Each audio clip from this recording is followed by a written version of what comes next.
પ્રાકૃતિક ખેતી વિશે ઢોકળિયા ગામના તરખડી સળબદર ગામના ખેડૂતો ભાઈઓએ સુરેન્દ્રનગર જિલ્લાનું ચોટીલા તાલુકાનું ગામ વડાલી ગામમાં પ્રાકૃતિક ખેતી વિશે હિતેશભાઈ મેણિયાની વાડીએ ફામે 7.5 વીઘા ખેતીની મુલાકાત લીધેલ છે.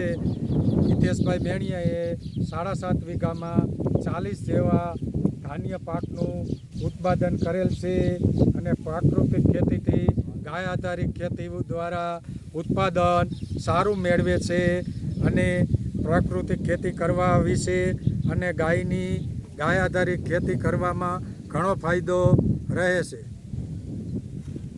જય ગૌ માતા મિત્રો, અમે નથી કહેતા, અમે તો અમારા વિડીયો ઉતારીને અમે તો વખાણ કરતા હોય, પણ જે આ બીજા વ્યક્તિ ફાર્મ ઉપર વિઝિટ કરે છે એના અભિપ્રાય તમે જોઈ શકો છો. એનો અભિપ્રાય શું છે એ ટૂંકમાં આપણે આ વિડીયોમાં દર્શાવ્યું છે. જય ગૌ માતા મિત્રો.